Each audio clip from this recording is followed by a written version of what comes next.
Ang dahilan ng pagiging blooming ni Bunso Migs Malino, ano ito ating alamin.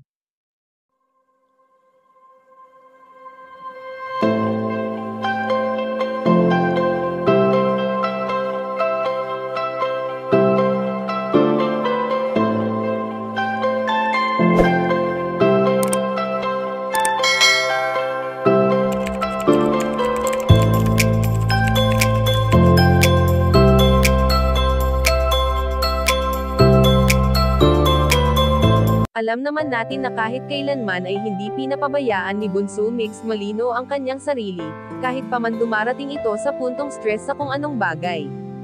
Sa trabahong mayroon ang binata, ay hindi naman lingid sa ating kaalaman na hindi palagi ito masaya, lalo pa at may mga taong mapanghusga na nakapaligid sa kanya. Hindi madali para kay Bunso Migs Malino na may iilang tao na hindi nagugustuhan ang kanyang mga ginagawa, gayong ang tanging nais niya lamang ay ang makapagbigay saya sa mga taong patuloy na sumusuporta sa kanyang mga ginagawang proyekto.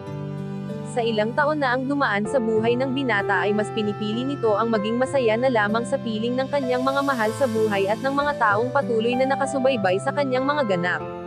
Matatandaan na sa bawat video na ina-upload ni Bunso Migs Malino ay tila ba dala-dala pa rin ito ang mga alaalang iniwan sa kanya ng kanyang pinakaminamahal na prinsesa, na kung saan ay ginagawa niya pa rin ang mga bagay na nakasanayan na nilang gawin noong sila ay magkasama pa.